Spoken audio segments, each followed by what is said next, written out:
Your life.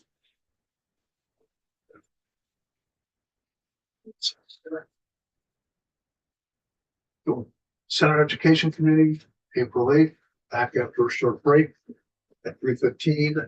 And this afternoon, last item on the agenda is to hear from the Rural Community School Alliance. I get thoughts about education reform and where we're going, or just however you want to use your time. And I think there's 4 of you, so yeah, we want to keep it. If we can keep it to 8 to 10 minutes each. So your time to get through that would be great. So we don't know you all. You don't know us, so we'll go around the room. And missing over here, which will be in, I suspect, quickly, is Senator Ron Hinsdale from Chittenden County. I'm not a machine, Senator from Wyndham County. Me too. Dave Weeks, representing Rutland County. Seth Baumgart, Bennington Senate District. Terry Williams, Rutland County. Steve Heffernan, Addison County District. And then for the record, you are. And I'm Margaret McLean, I'm a Peacham resident, and I'm the steering committee member for the Rural School Community Alliance. And I have with me colleagues, Jeannie Albert from Lincoln, School Board Chair, Jamie Canary from the White River Valley Supervisory Union Superintendent, and Ryan Herity from the Moyle South Superintendent. So I should begin. Thank you. Thank you so much for your time and interest in the Rural School Community Alliance. My name is Margaret McLean from Peacham. I am a lifelong educator with international, national, and Vermont-specific experience as a teacher, school principal, state school board member, consultant, and nonprofit executive director. The Rural School Community Alliance is made up of educators, parents, school board members, select board members, school staff, and community members who support the power of public schools to enrich the lives of children.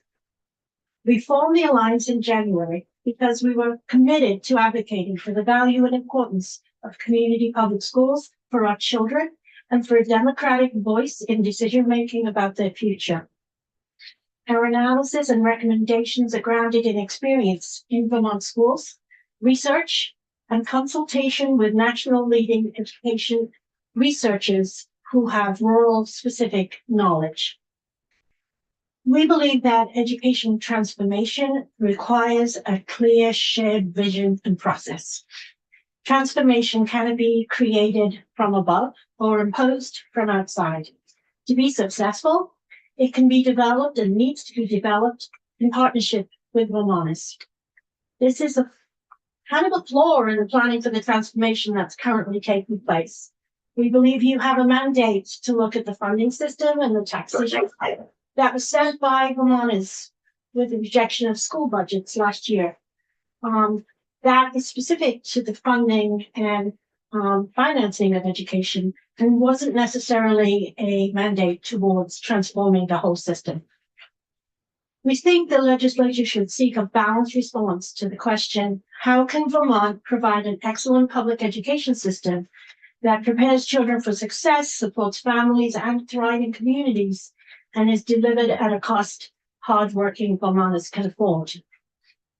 Currently, we were formed in January, around January 15th, by 5 school boards. Currently, we represent 80 towns. Members joined through a vote of their board. So school boards, some of them are town school boards, some of them are union school boards, some of them are supervisory district, all kinds of school boards. Also select boards. We have 8 select boards who voted into membership, and a number of parent-teacher groups and early childhood organizations have joined. An additional 30 towns are exploring membership. Last week, we have 2 new members. Tonight, there's a school board meeting that will join by Zoom and they will consider membership and vote. And next week, we have a number of other towns considering voting. So the number 80 is not the final number. We anticipate around 100 towns by the middle of April. There are 7 major things we'd like to talk about today, and we reference in our testimony. We encourage you to actively engage Vermonters statewide. The Commission for the Future of Public Education was given a task. It was established with a task. And the task was to create a vision for the future and to do a lot of public engagement. But in reality, the public engagement has kind of been derailed and is only just beginning.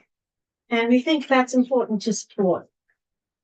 We think it's important that you use the democratic process to engage communities and that you consider the pace of change. Over the past 12 years, significant change has taken place in school governance, but there's been insufficient evaluation of the outcome. We want to note that the last report to the legislature on Act 46 in 2020 only contained anecdotal information from 7 of the 111 school districts impacted by the law and was not released until 2024. So there are a number of laws, the special education law, the grading law, and Act 46 that have been implemented over the last period of time, and there hasn't been sufficient external evaluation of the impact of those laws. So a lot of thinking is based on assumptions that don't necessarily have the facts to build them up. We think you should independently evaluate that implementation, and that you should also consider keeping multi-district supervisory unions as an important governance model, particularly in rural areas. And we'll speak to that as we continue. We as a group support moving to an education foundation formula, and we encourage you to provide immediate tax relief to Vermonters. That is basically what Vermonters were asking you to do. So as an alliance, we've developed a consensus platform with 5 guiding principles.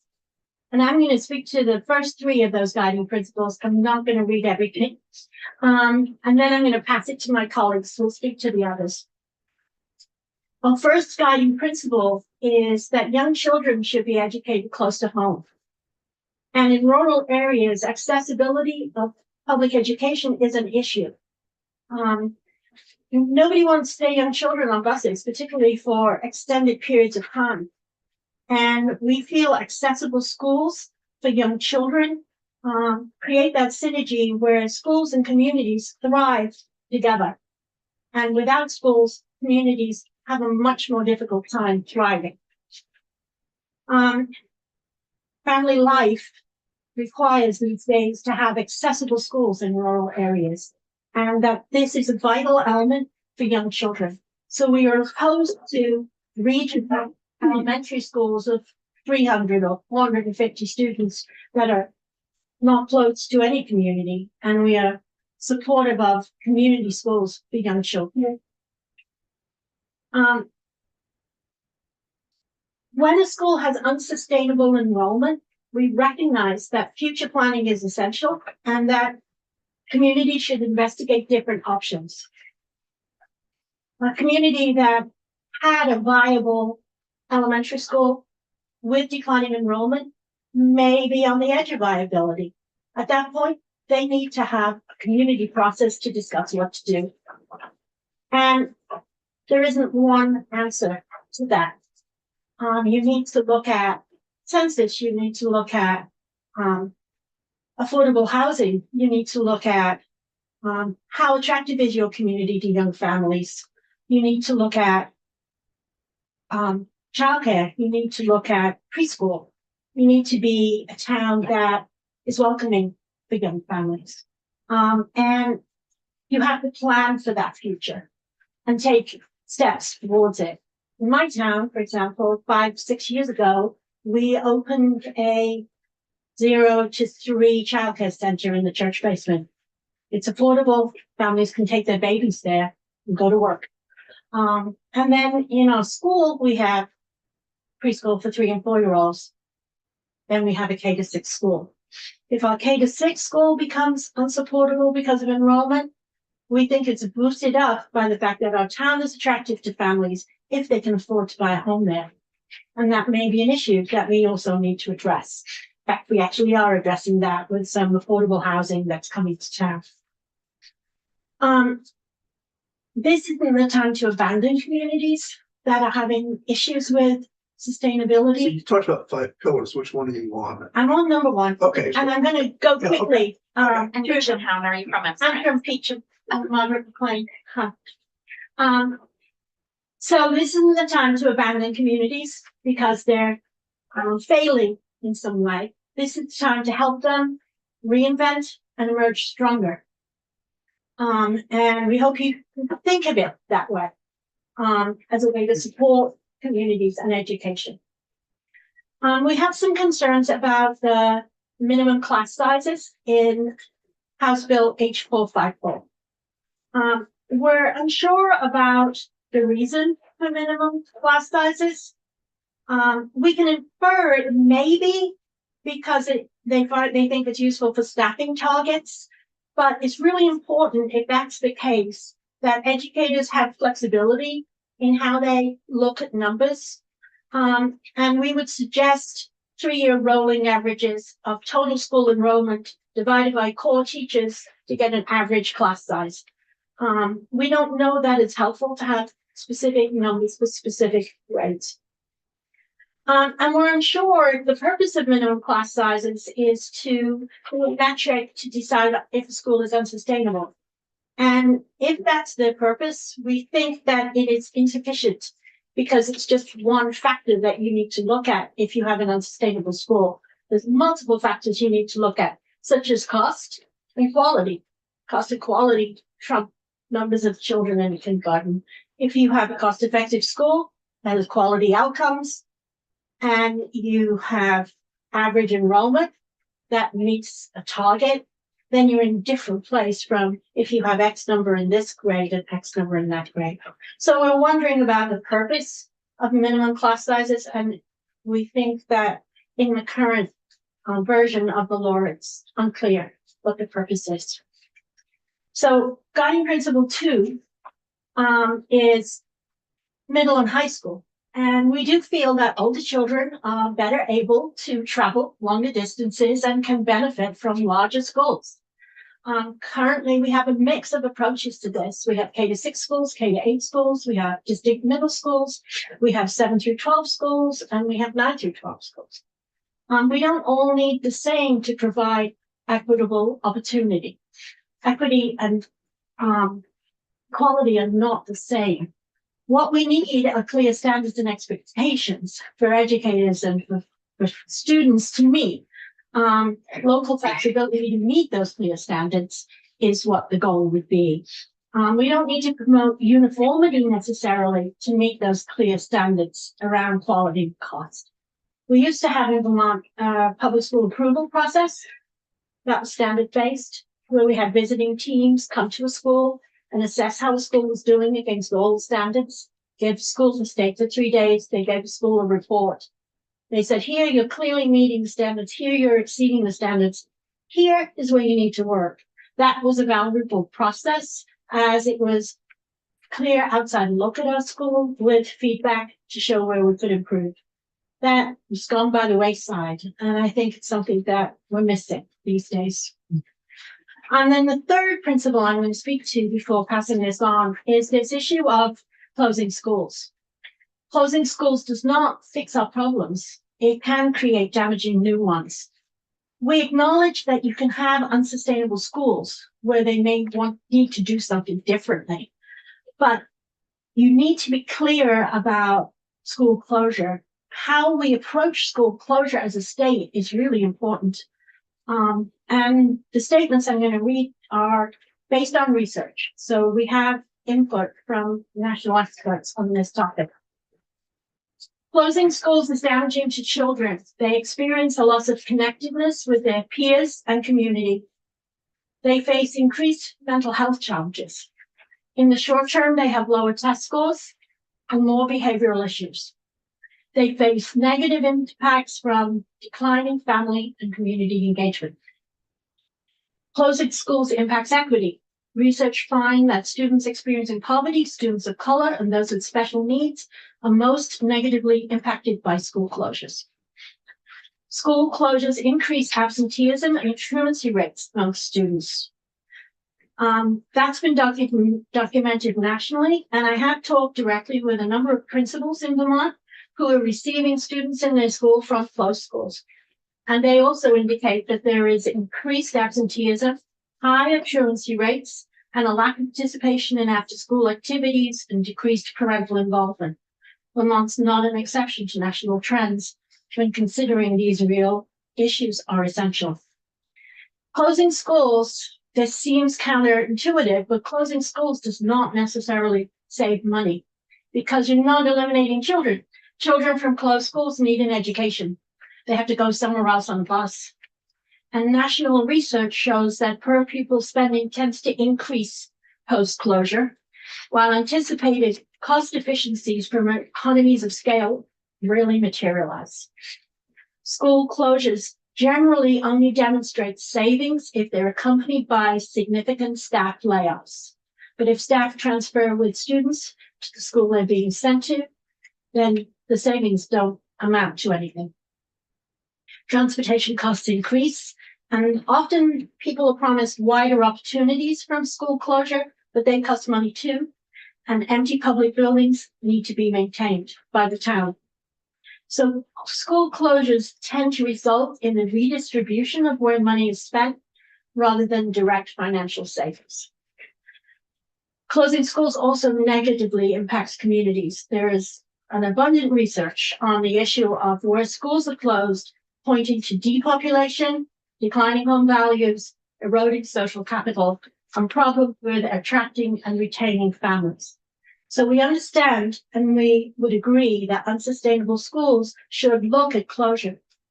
But we need to do that in light of these issues and make very, very clear decisions. And we think that's why it's important for communities to be involved in these decisions, because they're the ones with children going to the schools with skin in the game. Geographic isolation should be an important piece that you look at in terms of criteria. What are the maximum length of bus rides by age of children? And towns should be designated geographically isolated or schools recognized as essential rural schools because of their distance from other rural schools. Closing schools without due process has consequences. If you close schools quickly without talking through these things, then there are negative outcomes for children. And to avoid that, you need to plan, but you may not necessarily be able to mitigate all these things. So if you can't think that if you close schools without more money, because you may not. It is possible to close schools with community support in Vermont because Vermonters have done that. We have a history of 100 years of closing schools that aren't sustainable. And I think you have to trust that community members will make the right decision for their community if their school isn't able to provide quality at an affordable cost. But they have to be brought along with that process. This should not be something the state does to them. The final thing I want to say is about non-operating districts. We represent a lot of districts that either do not operate schools or operate some grade levels, but not all grade levels. And in those cases, families drive their children to schools.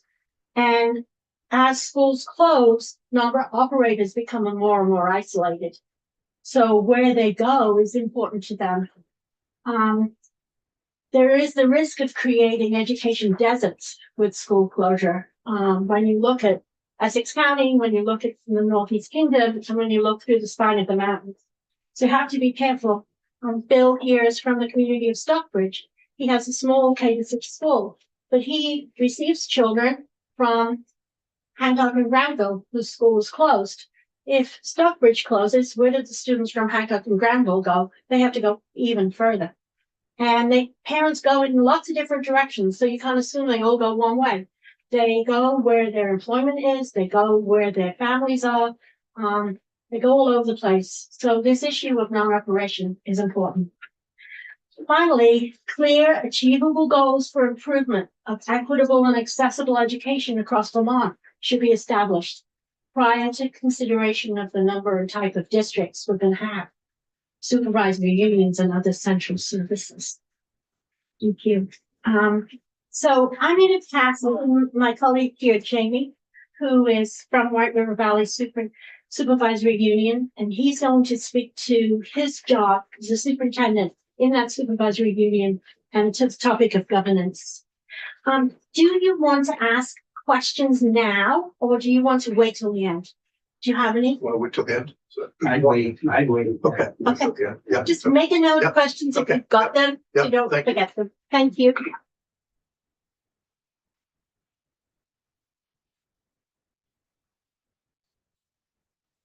So first, I just want to thank you for allowing me to testify along with my other colleagues today. For the record, you are. Jamie Kennard, I'm just going to do. Okay. My name's Jamie Kennardy, and I have the privilege of serving as the superintendent of schools at the White River Valley Supervisory Union. Moving forward, I'll just refer to it as WRVSU. So I want to give you a little context. The WRVSU serves 10 towns and 6 school districts. The towns served are Bethel, Chelsea, Granville, Hancock, Rochester, Weddleton, Sharon, Stockbridge, Stratford, and Tunbridge. We were formed through the consolidation of the Windsor Northwest Supervisory Union and the Orange Windsor Supervisory Union. We also consolidated from 10 town school districts into 6, 4 were unified, and 2 are town school districts during the implementation period of Act 46. In addition, we serve towns across 3 counties in Addison, Orange, and Windsor. I shared all of this to give you a little visual representation of the size and scope of the work that occurs within the WRVSU. And we serve about 1,700 students. And I gave you a little chart here that shows you who's operational, who's not, and where choice happens, okay? First, I want to thank you as a committee for your continued consideration and support for the supervisory union structure as a viable governance structure for Vermont schools. And I'm going to talk about why I believe that in my testimony. I believe that the supervisory union structure, though, is currently being blamed for many of the cost drivers that are placing stress on the education fund. I've come to this conclusion based on the fact that the one thing that appears to be common throughout many of the policy proposals, testimony, and introduced bills outside of what you've discussed as a committee with your maps and bill is that we must move forward with a supervisory district structure while eliminating the remaining supervisory unions. This has been argued due to projected efficiencies, ease of governance, fewer district boards, and let's just make certain we realize that equates to less community voice, less community involvement, and frankly, less democracy. And it's been proposed as a means to increase equity by Secretary Saunders.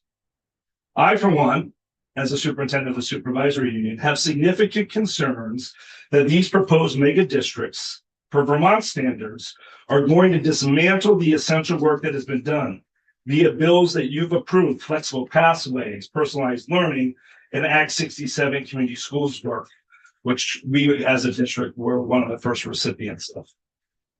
Those efforts are personalized or individualized and have resulted in significant successes for our students and the greater communities. Yes, community voice and connection to schools matter, and we need to further support this area, not create barriers for that essential work to continue supporting our learners into the future. I continue to review testimony, policy proposals, and bills that have been introduced with a lack of clarity of what our current state data provides in regards to education spending among some of our larger and smaller districts. While being very clear that the data on spending via the supervisory union and the district structure doesn't provide any clear evidence of projected savings. In fact, our rural school districts that make up supervisory union structures are often some of our most fiscally responsible districts throughout the state. Now, I'm going to give you some examples here with one of ours. White River Unified District, made up of Bethel and Royalton's emerged pre-K through 12 district within the WRVSU. We serve approximately 675 students pre-K through 12. That merger occurred because it was voluntary in nature through the provisions provided via Act 46. It's been successful due in large part because it was voluntary. It allowed for local voice to occur throughout the merger process and resulted in a shared mission and vision for its students. All of those are critical to ensuring a district's success. The results have been an increased student achievement in both math and literacy, more opportunities for students via personalized learning and pathways, and documented fiscal responsibility. The long-term fiscal trend for the White River Unified District is that over the last 5 years, The Bethel education tax rate's down 1.1% or $34 savings on a $200,000 assessed property value. And in Royalton, the education tax rate's down 12.6% or $412 savings on a $200,000 assessed value. And I show you growth over the last 5 years versus that district to the state average. I wanted to share this as an example because some of our smaller unified district schools have and continue to work diligently to increase opportunities for our students while delivering on fiscal responsibility and sustainability. Furthermore, when you begin to research the economy of scale through research conducted across the country, you begin to realize that the research is either contrary or it's inconclusive. I've heard this in testimony noted as the research is nuanced. Well, that can't be glanced over when we're talking about creating a future policy proposal that promises savings. Well, knowing full well that the only projected savings that the policy proposal provides is if local community schools are closed, while also requiring students to be placed on expensive school buses. Example, some of the maps that have been shown would close all my elementary schools. And it would result in students being placed on the bus from anywhere to 75 to 90 minutes. And I've had some folks say, Jamie, where do you come up 75 to 90? Well, a lot of my elementary students are already on the bus 45. And if I got to get them from Rochester over the hill to Bethel, where I got to merge all my elementary schools, you tack on that time over that mountain, and we're at 90 really easily. That's one way. Can I ask a clarifying question? Clarifying. Which bills or where it's the map from here? There was bills originally being Okay. discussed Okay. around certain size elementary schools. But I do have some concerns with some of the class sizes. and What Okay. that might do to some of our smaller rural. So what you see currently moving, and that's up for debate in the House, Yes, would still require longer yes. bus times for us. So it sounds like you're pretty familiar with many of the discussions that have been happening here and other committees. But the concept of small by choice versus small by necessity is prevalent. So I'm not sure where the notion of somebody's going to close your schools to result in a 90-minute bus ride, where is that coming from? I believe that the idea of having larger district boards is to depersonalize those decisions of what is necessity. So you think that we're advocating 90-minute bus rides to consolidate for cost savings? Is that the takeaway? The takeaway I have is that one of the unintended consequences could be with larger school districts, that it could result in depersonalizing decisions around making a choice of keeping a smaller school open to serve our students versus maybe a 75-minute bus ride to 90 makes sense. Okay, but just to backtrack a second, but the small by necessity is a concept that you have heard here, right? I've heard it, but I haven't seen it defined. Okay. Yeah. I just wondered where that was purchased.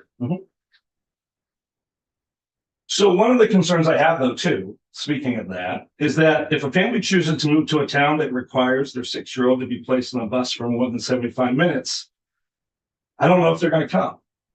And that question within itself poses a litany of concern for me when we speak of equity and doing right by students. And as I'm thinking about the question, the concern I have is an example we have here locally in regards to a merged larger district in regards to Roxbury and Montpelier. And now we have students on buses up to 2 hours from Roxbury to Montpelier. So I come back to my earlier conclusion regarding the why. Everyone seems to be in consensus that the supervisory union structure is to blame for our current fiscal concerns. With the education fund, the only conclusion I can come to is what I just spoke to, which is that the proposed larger governance removes local control and creates an opportunity for larger districts to close schools without having any true sense of the impact or harm that might occur to those towns or students currently served. So I found some solutions that I just want folks to think about. I think we need to slow down during these reactionary times and create a commission that researches and provides a report on the actual cost drivers and stresses on the education fund. I think we need to create accountability measures to combat these cost drivers that hold school districts accountable for delivering on education quality standards while ensuring a comprehensive system of supports and early intervention system is fully operational and implemented with fidelity. Excuse me.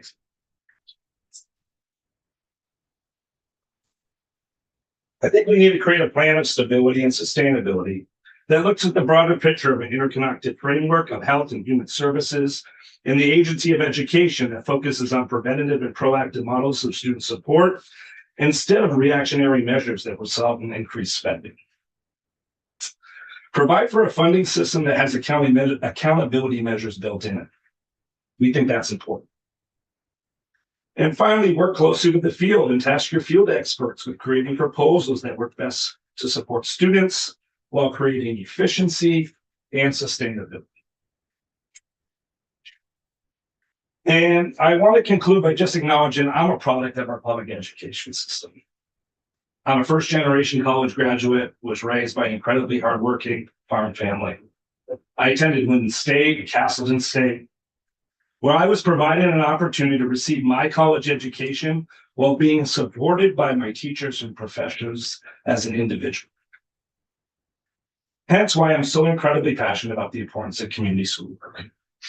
I'm a product of those efforts, and that personalization is why I'm privileged enough to be able to sit in front of all of you today to deliver this testimony. I've asked and will continue to ask that we all pause in these reactionary times to make certain that we have an education plan moving forward that doesn't allow for any of our students to fall through the cracks, ensures that personalized education and has the supports and enrichment needed for every learner to reach their greatest potential. Behooves us not to rush to a solution prior to fully understanding the problem when our students' futures and frankly, our state's viability moving forward is at risk. Thank you all very much. One quick question for Jamie. You said I'm privileged, but have you earned that privilege or are you just privileged? I've worked incredibly hard. Earned that privilege. I people use privilege too easily. You've earned everything you got here. Thank you for coming. Thanks.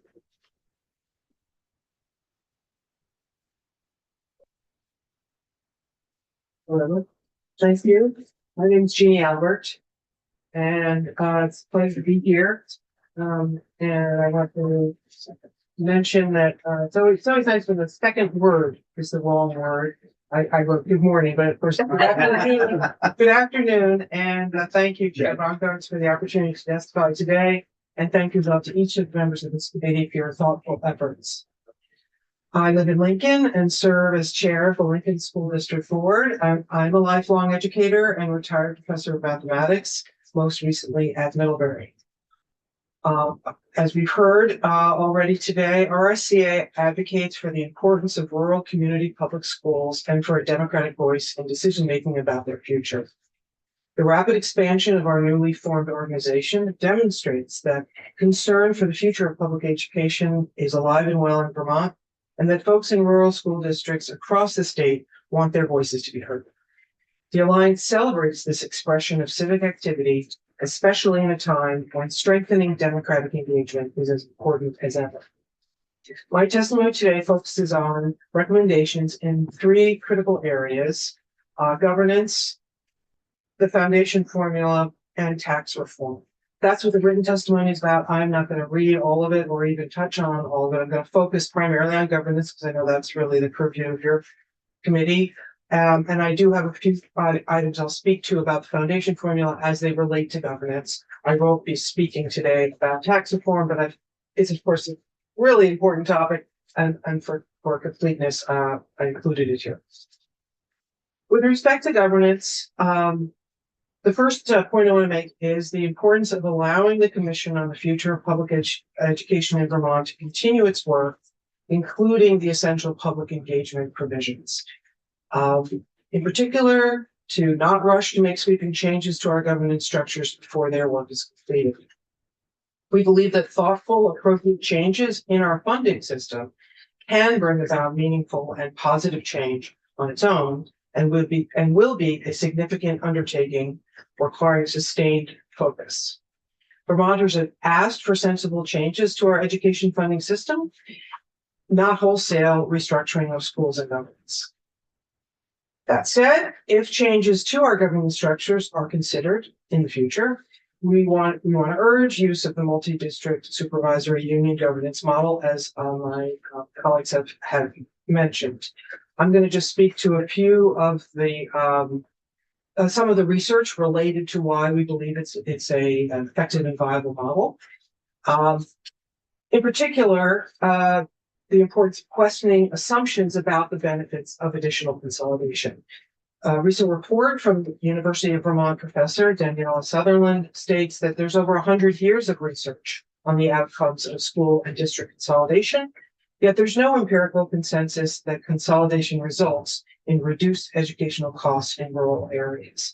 Some of these have been mentioned before, but in rural contexts, projected savings are offset by increased transportation costs, staff salaries, and infrastructure needs. Along the same lines, I want to emphasize the importance of using Vermont-specific data and learning from local successes as well as challenges.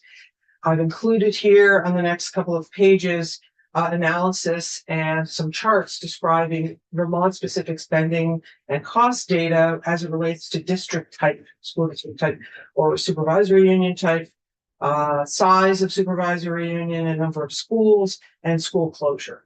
I will speak to a couple of them and happy to answer any questions if I don't cover them sufficiently, but at the school district level and also at the supervisory union level, the actual data from Vermont shows that the merged form of district and of the supervisory union governance has had the largest spending per pupil as compared to other types of school districts or other types of supervisory unions. When you look at, say, the size of a supervisory union or a supervisory district, there's a very weak relationship between size, in this case, is measured as by equalized pupils, and spending per pupil. By weak, I mean that relative to other factors, knowing how big it is doesn't tell you very much information about whether it's going to be a high spending or low spending. And the last item I'll just speak to now is that closing schools has not led to the types of cost savings that people have projected or hoped for. And this does align with the national research that has been mentioned already, and I've given some examples here, again, Vermont-specific data. So as far as this research goes, I highlight it not because it's the end of the story, but because these data show a comprehensive study of Vermont schools and governance structures really is needed before designing a future state education payment and or governance structures that incorporate projected savings based on what could be erroneous assumptions around district structure, size, and cost. That said, we are pleased to see that you're considering and have included the supervisory union model in your discussions and your draft maps that you produced. We do think it's an effective model. We think that the merge model is particularly not practical, and other reasons it's really not good in rural areas given large geographic distances, sparse population, other geographic realities in Vermont. Contrast, the SU model provides a balance between financial benefits of shared and collaborative services and community-centered benefits of local and responsive school boards. I also want to highlight that we believe that the supervisory union model helps to preserve local governance, which is a core value in Vermont. Participatory democracy is not just a value tradition in rural Vermont or in all of them. It's a functional and effective system that enhances public education. And lastly, I'll just highlight that there are other models, again, that we've seen under discussion that we support, that is formal and informal cooperative agreements, the BOCES model, for example. I also want to highlight a long-standing successful structure is the Union High School model. And another one that is maybe newer that I'm interested in is elementary district co-ops, like where you would separate high school and elementary school governance in ways that might make it more relevant to each of those units. Just different ideas to keep on the table. So just to say a few words about education funding, and as I said, I acknowledge this is not your focus in this committee, but there are some points that are relevant to your work, specifically around the research, development, and design of an education payment must be grounded in robust research regarding both potential benefits and known limitations of larger merged school and districts, as well as Vermont-specific data, evidence, and community-based knowledge, and should respect the state's geography and democratic traditions. We urge a measured and careful approach that acknowledges this research and the significance of these findings for Vermont, especially in rural areas. I just want to briefly highlight that implementation can often be an area that gets less attention, and there's a lot of, by its nature, change is disruptive. And one of the things that I saw in the Bill 454, I think that's right.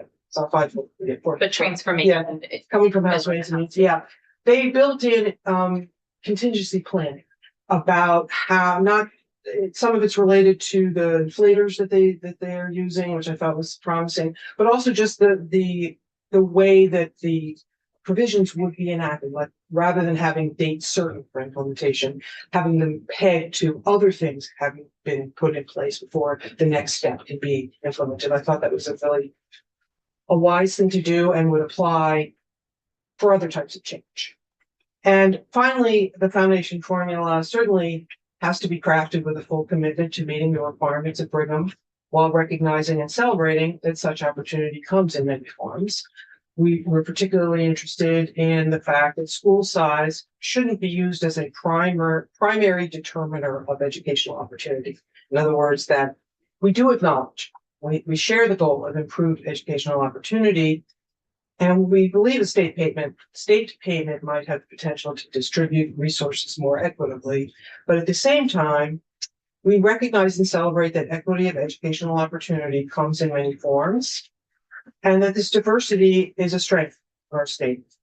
In particular, using the size of a school is not by itself a valid way to infer greater or lesser opportunity. So I will, as I mentioned, my third item is certainly not the least important. It may be the most important to many people, which is providing immediate tax relief to Vermonters, as well as enhancing tax fairness, transparency, and equity. But I was, in the interest of time, I won't speak to this written testimony. I'll just move to a final comment that we hope the information we provided will help the Senate Commission Committee set a thoughtful course informed by robust research and Vermont-specific data. And we acknowledge that improvements to the state's education funding system are needed. However, in this moment, directly after a global pandemic, in the wake of federal disruptions and funding uncertainty, we caution against attempting too much change too quickly.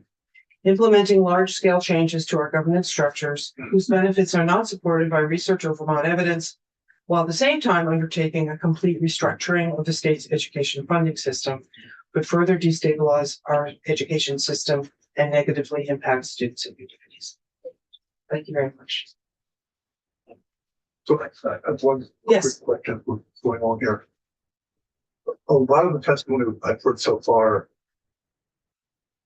am I right that it's a lot of it is particularly focused on the younger grades? Sorry, on the younger grades? Well, I think that that's fair to say, except it's not exclusive by any means. It's just that I think that where a lot of the pressure points are, and where there's a sense sometimes that the focus is in other discussions, I'm not talking about this committee, but that there's money to be saved by looking at the elementary schools. In fact, I think, when you think about enrollment pressures, they're happening everywhere. It's not just in the elementary schools, it's happening in secondary schools as well. So, but anyway. Needs for those schools is so different. It's very different. So, yeah. Okay. Yeah. Thanks. Hopefully I answered that. Thanks.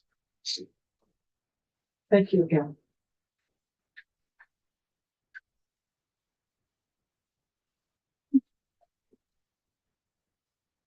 Good afternoon, committee members. For the record, my name is Ryan Hardy, and I'm the superintendent of Lamoille South, which includes towns Elmore, Morristown, and Still. Today, I provide testimony on behalf of our schools and the Rural School Community Alliance, which represents over 75 towns and growing. This organization was formed to ensure that rural voices of Vermont are heard and valued in decision-making. We appreciate your time and dedication to addressing the complex needs that exist in our system. As you know, our education funding formula is broken, and hardworking Vermonters are paying far more than their fair share. We support meaningful change to address these issues. For the past 4 years, I've been fortunate enough to serve my rural communities as a superintendent. I also served as principal of the Elmore School, the last one-room schoolhouse in Vermont. My experience, by the way, if you haven't visited and you would like to visit, I would love to have you out at the Elmore School. My experience includes working as a teacher in a large high school with over 1,000 students, leading several elementary and middle schools as principal, including Union Elementary right down the street. I'm also in my 3rd year at the doctoral program of the University of Vermont, studying education finance policy. From direct experience, I can tell you there's tremendous value in various approaches to education and that every child is unique. Today, I am here because I believe in the future of our beautiful state, a place my family has decided to raise our 3 children, ages 8, 12, and 14. As a father, superintendent, and proud Vermonter, I believe that we can work together to fix the system and put our state back on track. Today, I hope to address 2 essential questions. First, what are the cost drivers that are leading to increased spending? In other words, why are we here today? And second, is governance change required or advised to fix the funding system? Included in my testimony is comprehensive slide deck. It includes a lot of data, a lot of research. Due to the limited time provided, I'll summarize the key points. So first, the current crisis is a culmination of several key events. In 2018, we had the passage of Act 173. This was intended to address the rising cost of special education. The state transitioned to a block grant instead of a reimbursement model. The result was that some districts lost significant funding. Changes in pupil weights were viewed by some as a way to alleviate this loss of revenue. In 2020, we had the COVID-19 pandemic. This results in students requiring extensive support in academics, behavior, and mental health. Schools were also provided with millions of dollars in one-time funds. In 2024, Act 127 increased the size of the pie. It raised education spending through tax incentives, providing districts with an opportunity to absorb some of the positions that were intended to be funded with one-time money.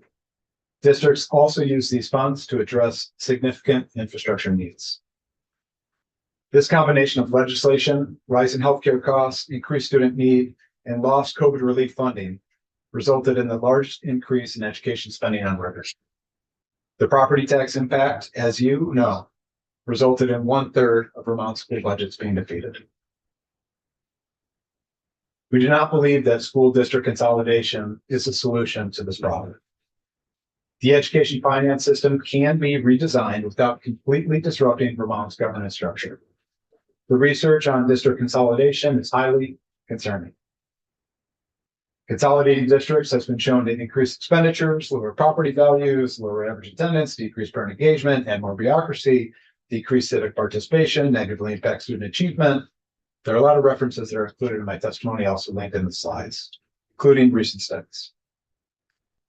From a practical standpoint, district consolidation is likely to increase property taxes. This will cause a major frustration among voters. A preliminary analysis of Lamoille County, where my school is located, indicates that consolidating Lamoille South, Lamoille North, and Orleans South would increase spending by millions of dollars. How many students are those? So that would put us, so there's the Green Mountain Tech Center, which is the center of those 3 supervisory unions. In each of those, there's about 1,600 in Lamoille South, there's about 1,600 in Lamoille North, and there's about 800 in Orleans South. If those were consolidated, which some of the legislation being proposed would put around 4,000 student number, which is being proposed. If that occurred, it would result in increases of at least $3 million in the leveling up of teacher contracts It would not result in significant savings, and it would not provide any benefit to the children that are living in those areas.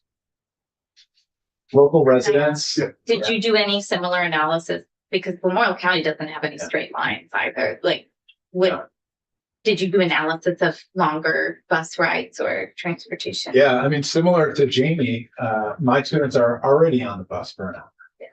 And so those students, if we started busing those students to other schools, not only do those other schools not have the capacity to hold those students, you would have to navigate the political, repercussions of having to navigate how you're going to tell students they no longer attend the school they're attending.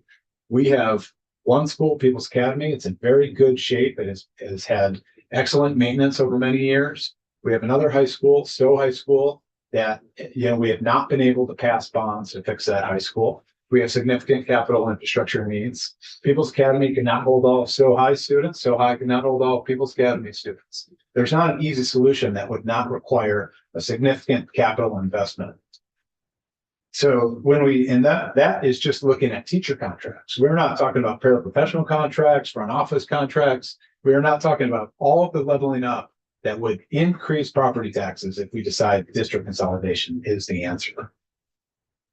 Local residents have also opposed strong opposition to any forced consolidation. I mentioned the word forced consolidation. A lot of the studies that have been referenced in prior testimony have to do with voluntary consolidation. Voluntary consolidation and forced consolidation are two very different scenarios. Disrupting the governance structure will drive time and attention away from student learning. I can tell you as a superintendent that has gone through consolidating two districts into one and then splitting those two districts into two again, there's very little benefit for students that resulted in spending all of that time and attention, navigating accounts, changing all the email addresses, changing the websites. We spent a lot of time and attention focusing on things that were not related to teaching and learning. We are finally getting back into some positive momentum right now after the pandemic, after all of these challenges that we've had. And now it feels like something's being proposed that could potentially cause significant harm and pull us away from everything that we're trying to do. And I know you understand that. I've heard your discussions. I know you're thinking about this. My final thing that I want to emphasize is that we believe that our size is our strength, and we have an ability to respond with a surgical approach. We support a multi-year plan designed to increase transparency and accountability. Right now, we do not have a lot of data about how our schools are performing. That school is not easily accessible. I challenge anyone to tell me how your local elementary school is performing on key quality indicators.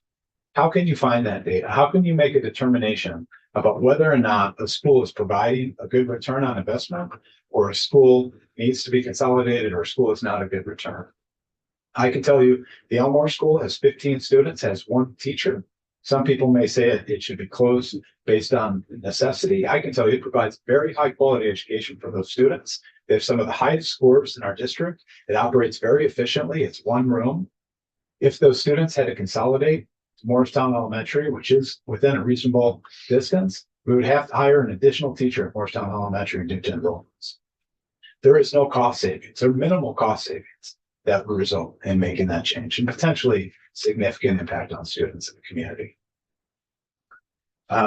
We believe a foundation formula can be based on current districts, successful schools, and professional judgment panels. The new foundation should be research-based and also recognize that we have limited resources. If districts spend beyond a foundation, there must be a connection to local taxpayers. School capital needs must also be taken into account. As you know, we have over $6 billion in infrastructure needs in our current schools that cannot be isolated from a foundation formula.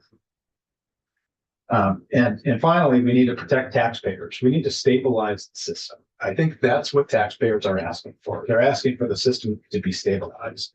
They're not asking for a complete upheaval of our governance structure. There are many different ways to create a foundation formula. It doesn't necessitate the use of one evidence-based formula. There are many ways to do it that can be done without completely changing the governance structure. In closing, I would like to thank you for your time and leave you with these thoughts. Last week, we hired a high school teacher from a large district operating at scale in California. The teacher walked our hallways and met our faculty. He said it felt like family. He couldn't believe how welcoming his new colleagues were. He stated this never would have occurred in the school that he was in California. I know you're from California. So, True. not a- I wonder where he's No. from, but it's pervasive. When I asked him how many students he had in a typical class, he said on average it was about 40. He then explained the many challenges he had with disengaged students, a feeling of a lack of community. This doesn't happen in our schools. Our teachers know our students. It's the reason we're a leader across the country. It's the reason we attract a lot of families to move to Vermont. Lamoille County is 460 square miles. Boston is 48 square miles. We need an approach designed for a rural state that values community, democracy, and a high-quality education for every child.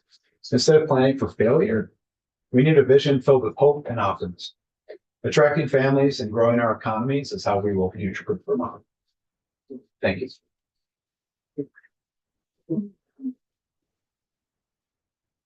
All right, don't go away. Questions? Are we on open? Yeah, it's anybody want. Yeah, or yes, so. Yeah, thank you for your, that's why, thank you, to everybody for their testimony. So the question I had bouncing around in my head, I mean, just to start, I'm not particularly keen on, forced consolidation, but the one question that I've had, or that I've heard is, Act 46 supposedly did result in savings. However, those savings were rolled over into new positions and new programs, which increased budgets as well. And, I'm not sure how to, find the specifics, the data for that, but, what would you or anyone else in your group, say to that concept? I can say, and then you can chime in as well. I can tell you that Stowe and EMU were a forced consolidation. There was zero cost savings from that. If anything, our education spending increased significantly.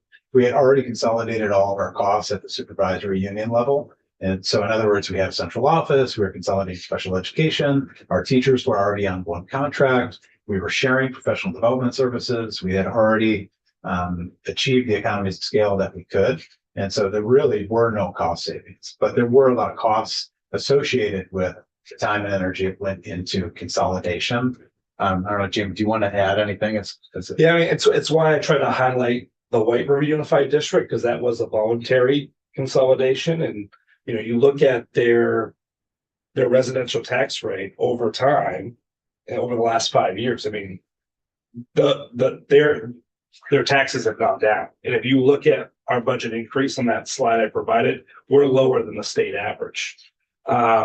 So yes, with some savings invested into like creating some more opportunities for kids, yes, but also we run pretty tight fiscal operations. I think part of that too is when you look at districts that are not too big, like the citizens in those districts are really clear about what they're investing in. And that was voluntary. Yeah. So this was voluntary, ours was involuntary. So it almost seems like the voluntary consolidation had some better results as opposed to the forced consolidation that did not have great results. Is that a fair statement? Well, Yeah. you can't necessarily extend that. These are two examples.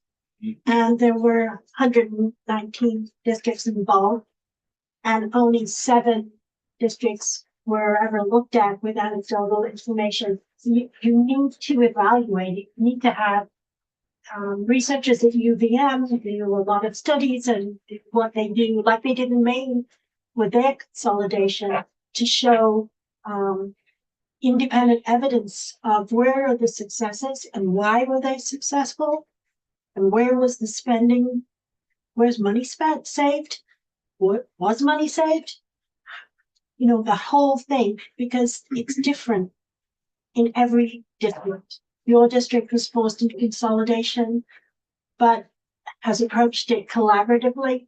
may be different from another district which was forced into consolidation and hasn't been able to overcome the force that happened. So they're all different, and we don't know. Some makes Do you have a follow? No, I was just trying to get some example. I don't disagree with you. I know they're all different, but was just trying to get some thoughts from at least two areas that had I can just- different history. I'll just quickly add, there was a student from, grew up in Newport. Yeah. And Grace Miller. Grace Miller, she was at Yale?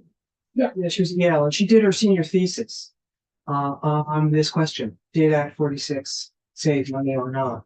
And they found that she did not. They found that story of bigger. it Yeah. didn't save money, but that's the only real study, and it's very. I mean, that's not really sufficient, but I mean, in other words, that's itself important just to know that was I would take that as kind of a good preliminary start to build on. But An yeah, undergraduate thesis. yeah. That's all we've got. Can I just do it? I know I'm interrupting Senator Weeks. Can I do a time check and see if four of us could stay at 4:30 and keep asking questions? Because these are folks who have traveled really far, and I don't know when we're going to get them back. And I think you and Senator Kashim only have 15 minutes. I don't understand the question. Can we Just keep because- going with four members and Senator Weeks presiding? We could cancel, Where but am I going? Chairs? Oh, cheers. That's nothing, but it was, I was leaving. Okay. I mean, or can we just keep going? I mean, I guess. We can keep, yeah, we can keep going. So, Okay. Senator, Yeah, so I appreciate what you guys have done here. The fact that you essentially organized a new group and you have a lot of synergy, and obviously you have a lot of you have a lot of synergy, momentum here. My question is, being that you're representing superintendents, school boards, et cetera, this is kind of a new convention with a great, again, you're growing, you've got a message. Why did you choose not to use the traditional vehicles of the Bs, the NEA, the Superintendent's Association, School Boards Association, et cetera? Instead, you created a new organization. I'm just curious what prompted that. There's a message there. There's a message there. We felt that during the Act 46 process, rural communities were not well represented by those organizations, that rural voices were lost. And that if we didn't speak up and join with each other and speak together, we would again not be heard. And that's why we're here. Okay, so that's good. How do you decide who joins and who's too big? Well, we have a number of large places. For example, Brattleboro. We have this platform, which we have on our website. We created it together. We adjust it as we move along. It will be a viable, comprehensive alternative to what you're looking at. It's just not there yet. In terms of our development as a group, we want to represent the concerns of rural Vermonters, and that rurality is different when it comes to education. And people everyone makes assumptions based on their own education and communities they're in. And rurality shapes our approach to education. Accessibility to schooling is really, really important to us. And people are joining because they want their voices heard on this. Democracy is important to rural Vermonters. Having a voice on the local school board, they feel that. My question's a little different though. Oh, what's your Right? question? Sorry. That message came very clear because Okay. you all repeated it. Okay. All right, so from a federal standard, Vermont, all of our towns and cities are rural, okay? Yep. So what prompted you to create a rural community, rural organization? Who are you? What's the friction against rural versus who? Oh, it's not versus anyone. Well, but you're not satisfied that your voice is heard. So that's what's, Yeah. I'm just very curious about where that synergy came from. And why? I think our experience with Act 46. Okay. Can I just say something to that? It's funny, I said to Nick Sherman, who's helping, coordinate for the Rural Alliance, that this group is very effective and could do the same thing that's been successful in the past, which is partner with the more quote unquote urban schools as well, because everything you put in your principles also applies to areas that are politically powerless because they have lots of students of color or are, have concentrations of poverty. And nothing speaks to that better than, maybe we can get a witness, when Burlington wanted to close its 2 schools in the poorest part of town. And the community rallied together and created 2 magnet schools that are, a beacon of education now. And when we talk often in the Chittenden County conversation, Winooski gets picked on, and Winooski is an incredible school. If I have the choice in Chittenden County, my husband would disagree because of CBU is his heart and soul, but I'd send my kids to Winooski. So it's a very much the principles apply everywhere. But that lack of voice is acute in very highly concentrated populations and very sparse populations. Well, I'm happy to have somebody else do the question. I have a completely different. Did you have somebody else have a hand up? I wanted to ask a question, that I've been thinking about. The testimony today has largely been about, it's been about community cost savings or not. I know I'm sure it's implied when I know what part of your thinking, so don't misunderstand my question. But when I think about educational opportunity, and that's why I asked whether you were really talking about your K-5 or K-6 schools mostly, where scale is arguably less important because you don't have big theater programs or music programs or the things that you have to have in high school to really have a panoply of offerings for kids.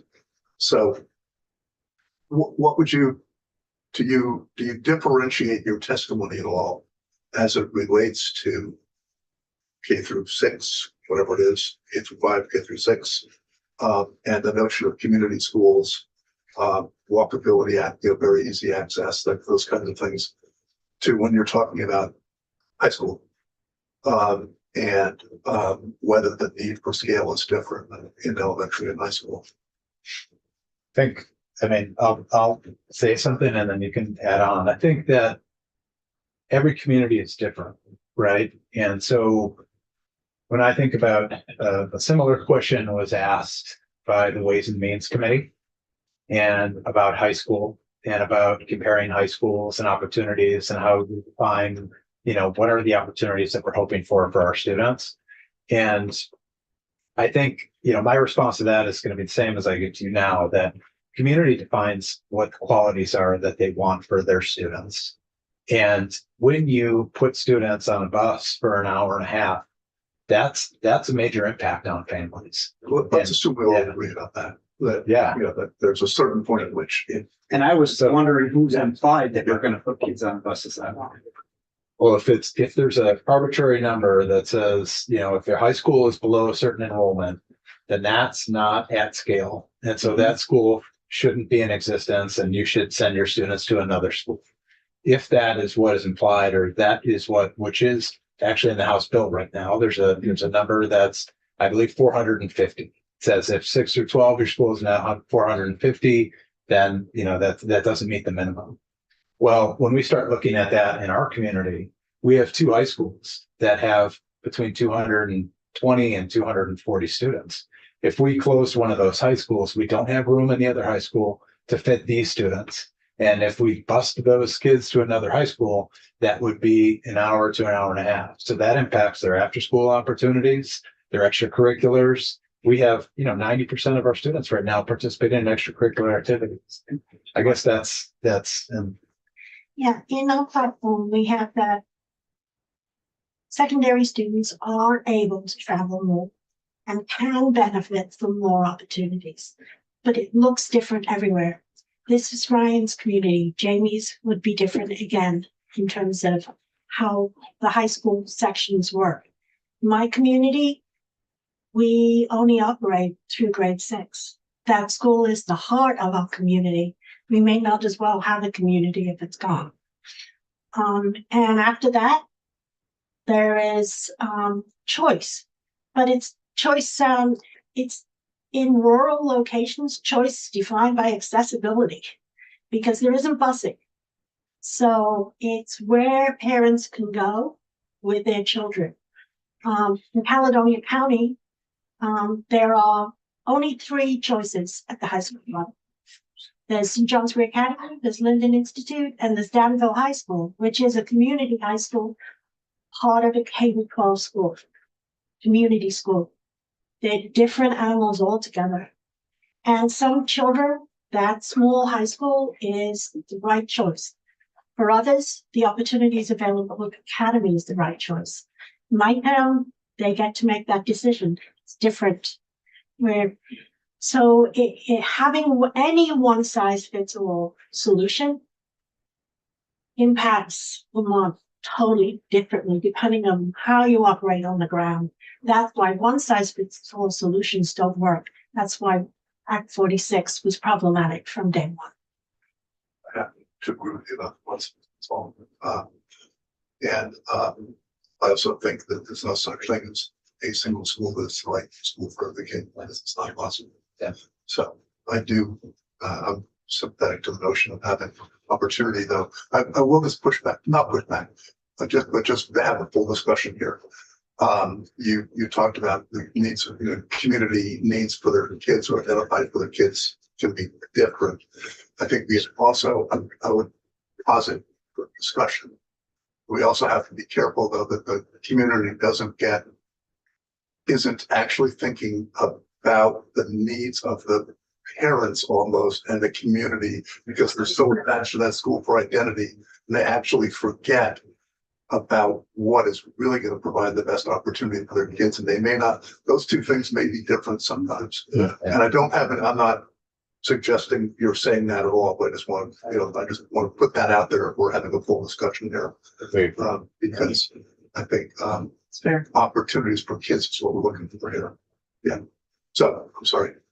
Let's let you go for. Okay. I just wanted to make certain, I appreciate the question about high schools. And for example, in our SU, we've gone from 4 high schools, pre-K-12, down to the 1 unified district, pre-K-12. And then those other merged districts either close their schools altogether like Granville Hancock and went complete choice, or an example in Rochester, Stockbridge merged to go choice 7 through 12. Our high school does now serve 83 of the students within the supervisory union at an announced tuition rate of 19.9, which is way less than others. I mention all this to say, like, why I emphasize so much about the supervisory union structure with this is because those families that have moved to those communities now to make them viable, having choice of where they work, example, in the Valley, of going toward Middlebury, or you might come over toward the Royalton Bethel area, it's incredibly important in order to ensure that, like, livelihoods of those families, right? Like, making certain we recognize, like, some of the towns have already made those decisions. Like, we closed Chelsea, we closed Rochester, we closed Wickham, and we closed Royalton. Wickham and Royalton merged into White River Valley. So I just wanted, and it has created some more opportunities. So I wanted to put that out there too, is just to give an example. Sure. Some of that's already happened. I lost track of which of you two was first. So Sure. So, as I see, we all know what the problem is here. Everybody comes and you spell it out.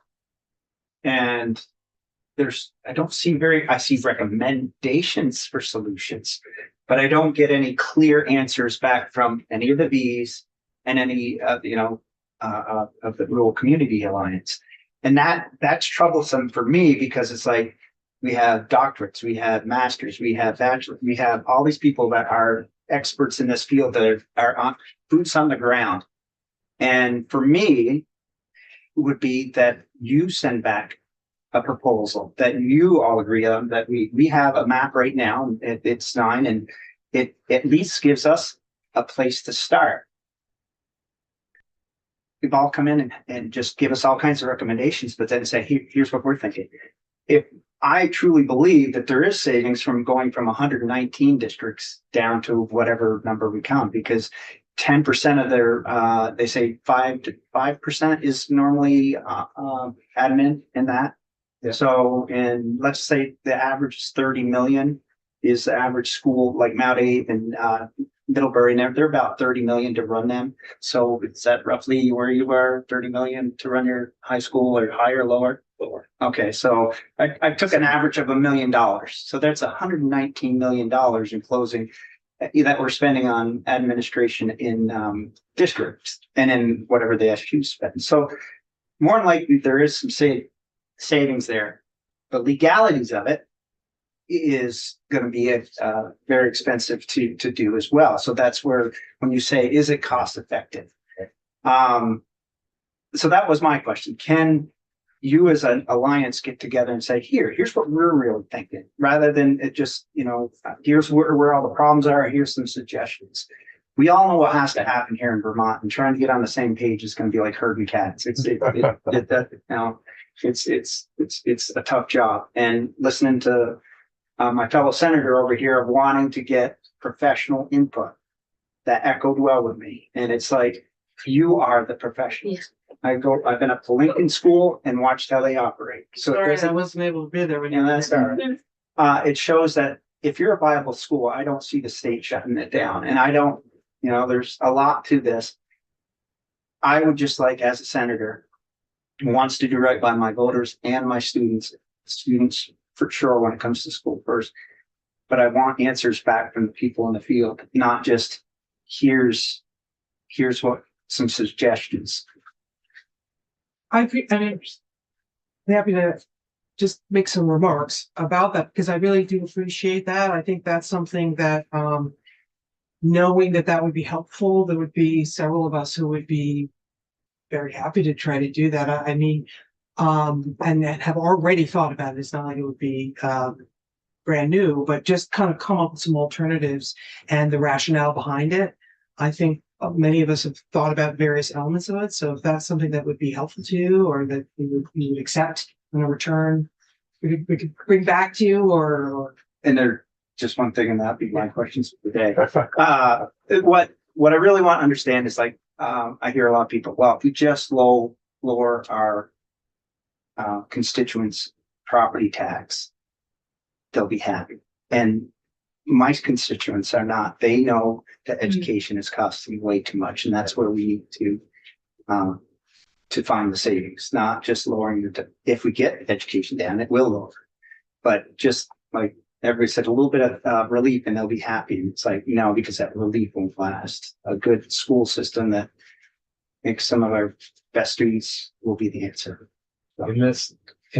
These slides that are linked in the testimony, there's a couple slides at the end that talk about year 1, year 2, as far as suggestions.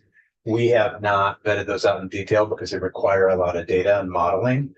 I think and those are, happy to email Share it. you again. Yeah, they're linked in the testimony. But the first thing that we're really suggesting, we talked before this, and we said if there was one takeaway or one thing that we wanted to really express, it was to slow down and gather the information, because there's a lot of data, like just the nuances between different schools and how they're doing. I mean, just something as simple as quality indicators around student achievement. We don't have that data right now. We can't look at a school and say, yes, this school is doing very well.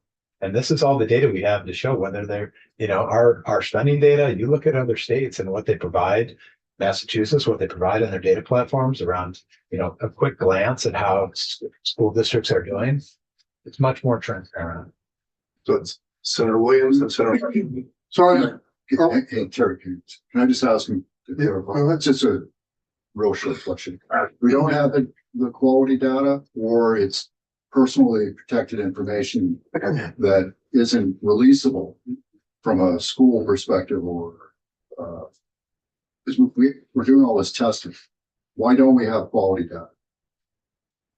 That's a question for the Agency of Education. What I've been told is that there are specific restrictions that were put in place at a time that are antiquated, that do not allow the agency to share that data. We have the data, but we're just not privy to the data. Correct. Okay. Yeah. It's different perspective. In some, well, I just realized personally, in some cases, there are suppressions. I think maybe you were getting at that when a school is really small, there is some data or district or whatever the. But it just shocks me to hear that there's no data. That's not what I think you were saying. I'm not saying there's no data, and there are platforms. The agency does have platforms to access data in some ways, but it's very challenging for anyone in a community to understand how their local school is doing. Good, that's fair. Thank you. I just had a comment, we can't really tell where we're gonna go. We don't realize where we've been. And we've heard, Act 60, 68, Act 46. Those didn't necessarily work depending upon who you talk to. But, say this committee, sets policy, we're mission oriented. All we need is a vision statement and a set of goals, objectives to get to that. Are what we're doing right now, right? Is it working? If it's not, then we need to fix it. Okay, so, how do you define success? Do you mean in the field? Yeah, who's Yep. we? I think we do have some successes. Okay. I mean, if you look at my recommendations, I really emphasize accountability measures. I think what Ryan was getting to is we can case study successful schools, and they're different sizes, and we can look at them in regards to student academic achievement, students who are not needing as much intensive need. An example, like any student that has intensive behavioral needs and it results in needing to be out of district place, that is at the tune of 6 figures, right? We have some districts doing really good programming to support those, which results in better outcomes for that student trajectory of graduation and savings, right? So I think what we're saying is there's a way for us to research and study those districts and then take that to create accountability measures in the schools to say, we all need to up our game. So the Commission on the Future of Education in Vermont met for 2 years and they still couldn't come to a conclusion. Nothing against the people that were on the commission, but we need to decide, where we're gonna go from here. They started in July last year, so Okay. they haven't even had a year. And in December, they were,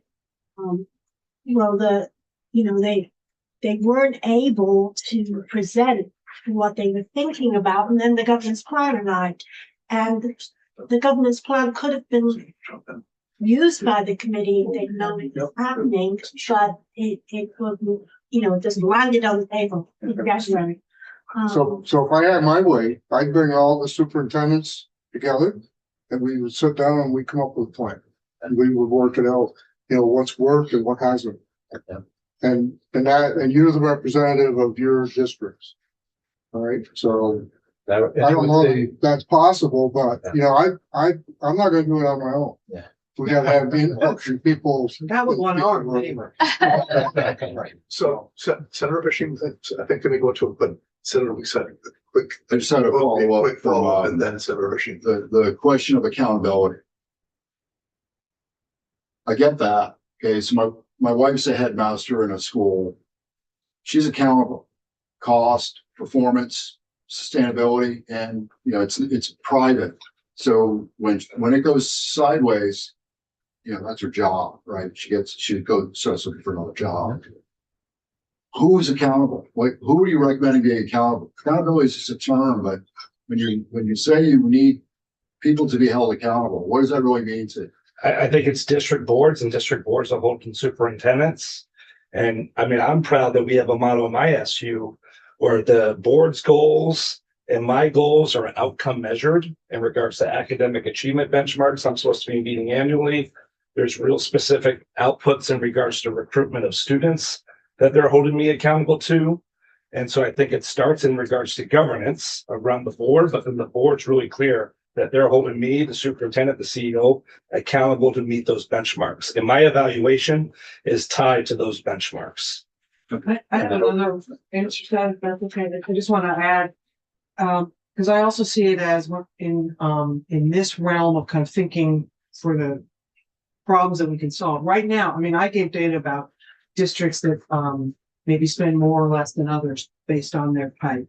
But what I didn't mention is, some districts, I think there's a recognition, could be spending more, actually. Like, in other words, they have tax capacity, but they're not using that capacity. And so one area of accountability, I think, is making sure that the resources we think should go to students, and especially students who need more resources, are actually going to those students. So right now, we don't have that accountability in the system broadly. It's not about any individual person.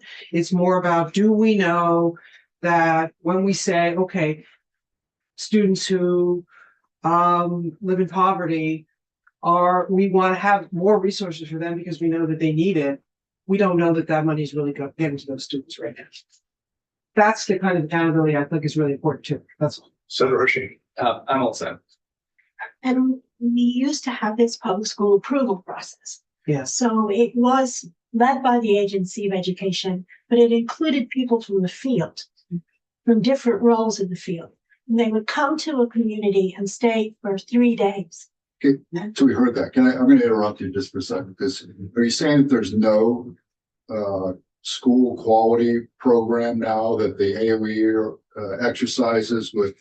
Not, I don't know that there's. When I hear it, it sounds like There is, in the old There days. isn't Right. one. We talked about It used to that. be. Yeah. Yeah. Okay. there there's used to be. education Why'd that quality. go away? No, Yeah, you give us. Well, there's education quality standards, and I think there's excellent people working at the Agency of Education that are working really hard. I think that there is limited vision and transparent sharing of data and information.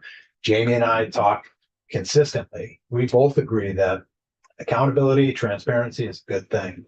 There are many excellent things happening in our schools that we're very proud of. And we're happy to talk about how students are doing and how we're using taxpayer resources. But that information is not easily accessible. We share that information consistently with our school boards and our communities. Yeah, can you wrap that back around to her comment about Yeah, how they because, used to do it? right, having those standards is great. We have the standards, but we need accountability that we're meeting the standards. So public school approval, they would come and they would look and they would talk and they would ask a lot of questions and they would check. Yes, you're meeting that standard. And the Yes, reports are public. Public. Yeah. Yes, you're exceeding that standard. No, this one, you're not quite there. What's your plan to improve? Some schools scored off the charts. Other schools have many areas they need to create improvement plans around. So it's not just having standards, but it's holding people accountable to those standards. And they send people from one school to another school to do it. So you learned a lot through the process. It was not a gotcha process. It was a improvement process that helped you be accountable. That's exactly, for what's worth, that's exactly what happens at the independent schools when they ask questions. Yes, well, we can have that. 3 days, 3 days, teams Yeah. come in and do, Yeah. and that's what used to happen. And there really is no public school, approval at this point. Yeah. So, That's important. Yes, I think that's my biggest overarching question, but I did write all my questions down and I wonder if I could just run through them quickly and then let people respond to what they feel they can respond to. If that, well, it's probably better doing one at a do you time. think one at a time? Okay. You told me one at a time, so there's a lot of them. Into it. Senator Hashima, you gotta go. No, I want to space fast. So, I mean, first of all, this committee knows I don't mince words. This is better researched and cited education policy information than I believe we have received to date from any single source. And you're doing it as volunteers on your own time with other jobs that you have to do. So that makes me really appreciative. And it also makes me really frustrated because we have an agency of education that has not provided the same adequate citations for their work. And they have millions of dollars behind their report. I feel very strongly about that. Here are my questions. And I also do want to appreciate what I said before, that a lot of this can apply to overall education policy. But I'm of the opinion, and it's why I'm so supportive of diversity, equity, and inclusion work, that when you try to center those least heard, you end up creating better policy for everyone. So I greatly appreciate your voice, and I think it is really valuable that we listen to you from that perspective as well. My overarching first question is really, is the agency of education functional enough to do some of the things you are recommending that they do, like help smaller schools that are losing population work through that process? We have seen that they are not even implementing basic things that we've been asking for a long time. And so I worry that without some other change to make AOE more functional, and more accountable to the Board of Education or the people, we are not going to see the AOE that you need to do visionary work. So that's a big overarching question I have. That's a policy. They can do that. We set our policy, so that's what they do. Okay, I mean, I'm hoping that there's whatever value you're getting from AOE, that we amplify that, because you are saying some things are working. You have some maybe hope that if AOE was charged with helping smaller schools figure out their next steps, that good things would happen. I would love to hear where your confidence in that could come from. I've been thinking a lot about the elementary versus middle and high school issue. I've mentioned the committee before. I love that in Japan, they don't want young children to have to travel not by foot to school. It's a beautiful thing to base your whole society around. Would it make sense to have a different community, a different community threshold, or some kind of different threshold if you're going to close an elementary school than if you're going to try and consolidate middle and high schools? Like, should one be a vote of the community and one can be a decision that's made more administratively? Housing came up a little bit, but if anyone knows me, you know that I really want to always talk about housing in rural areas, because we will be having this conversation every year, no matter what, unless we talk about economic growth in our rural areas. Has to be the AOE. These might be specific to, I don't know, certain areas that have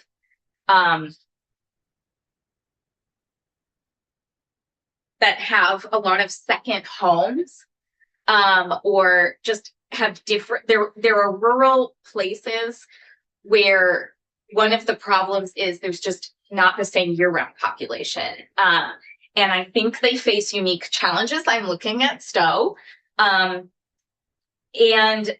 I hope, or I wonder if with our formula changes, we can look at extracting some additional value, not just maybe by taxing second homes differently, but I feel like the chair and I have an ongoing debate about how much individual schools can fundraise or can take a major donation. I mean, there are places that seem poor in our state that actually have people who have second homes hidden in the hills. And that is somehow, sometimes how we get resources for academies. And is there a way without defying Brigham to bring more public-private capital together so that we're growing the pie rather than saying nobody can have anything because it has to be equalized across your tax base? I don't think we have good studies, and you may have cited them, but if you could send them, on how geographic isolation needs to be taken into account with district size. And that has, it just seems very obvious to me that that's an incredibly limiting factor, but that we haven't seen great data. And you've been sending me some extra data, Mr. Superintendent, so thank you. What are your school construction needs, and how does that factor into if you did have a regional CTE or a regional high school? Could larger districts or more sharing create some magnet schools? Is there some way are you all looking at magnet schools as well as ways to provide differentiated opportunity?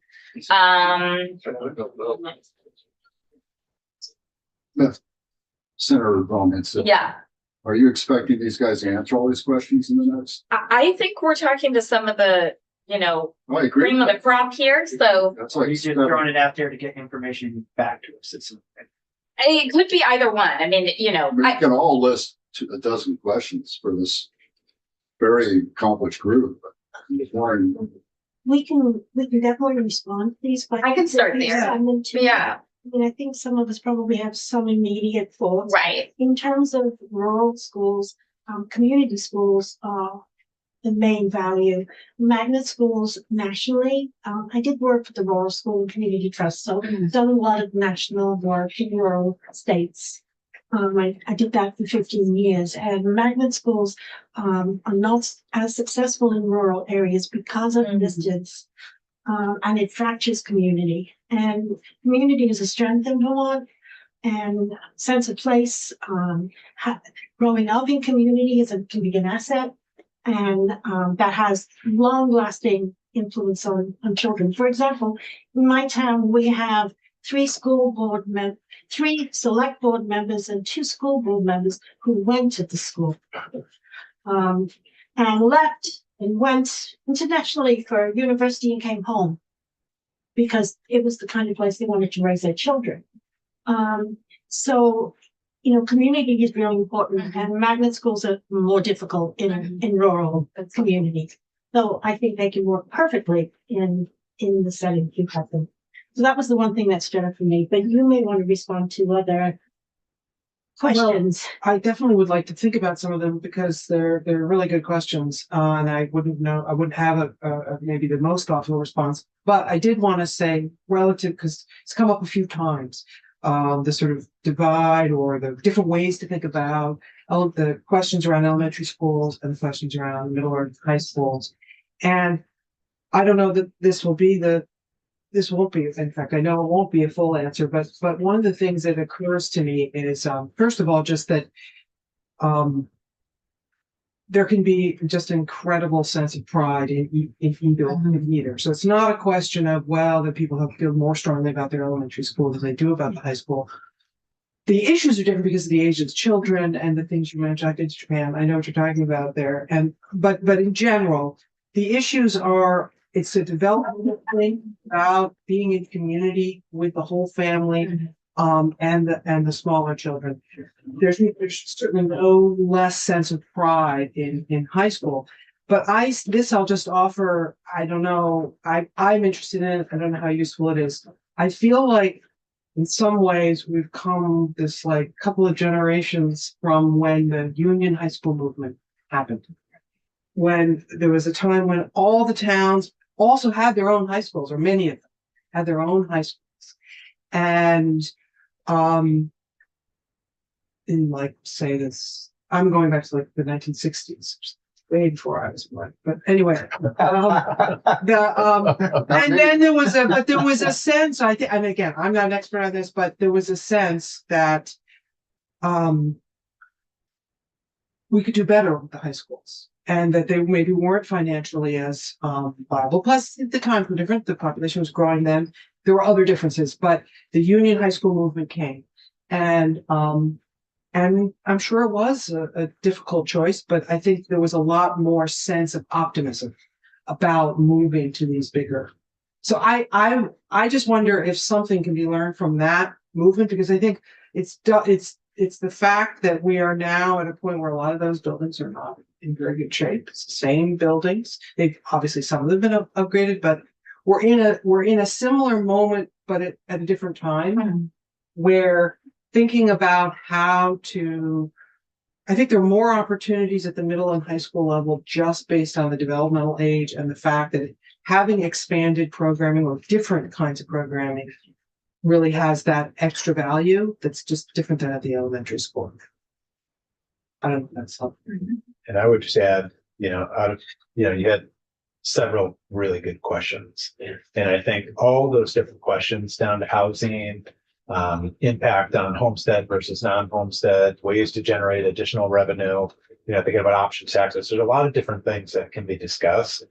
When Tennessee redesigned their funding formula, I'm not sure if you've if you've read or heard about any of the work that they've done, but they're a state that recently has redesigned their entire funding formula. They had 19 subcommittees that met for an entire year. They had transparent meetings that were recorded, that were public, that were held with notes that were posted online, so that all of these different topics could be discussed for an entire year about everything that the communities, that the entire state felt about the current funding formula. That data was then taken to create new legislation that was then brought to the public again for another round of community engagement that was public, that was transparent, that was recorded, that was highly engaging. That process created a new funding formula that was overwhelmingly supported by the entire state. They could tie it to different incentives that were connected to literacy. They were able to stabilize their tax system. They did a lot of things to move their system forward. And really it came down to doing it in a very strategic, thoughtful approach that involved a great deal of community engagement. So that goes back to my point about, Yeah. are we doing the right things now? Or do we want to just let it evolve? I mean, there's gonna be exceptions to every rule, regardless what we have for a plan. Because there's no cookie cutter, approach to the right school size. Because kids still have to be educated, the schoolhouses are where they are. Too. So the lines on the map are just lines on the map. And, if we're on the right track, other than the fact that the governor said, we're gonna come up with a plan, here's your start point. Do we start with a plan? Maybe we have 15 different subcommittees that do it. And, maybe we don't put a time limit. I don't know. Because there are time limits that we have to look at. Because I may not be here in 2 weeks, so, but when I get some continuity in people that are actually working the plan. So I think we should stop. If people can stay if they want, but it's live. It's been incredibly valuable. Yeah. And Well, Thank you, Senator. Thank you. Thank you. Yes. Yeah, thank you for your time. We have all of your testimony, right? We have everything. Yes, Except for Annie that, Lane, except for the one say, case not that has, not be able to be here. she's for. And Yeah. he'll be But it's on. happy to respond to further questions. It's in a lane. Lane, To the printer. Yeah. Elaine. Black and white. I'll Keep an eye on all my questions and Nick will. Oh, Hurry and yeah, and so. Are you asking me?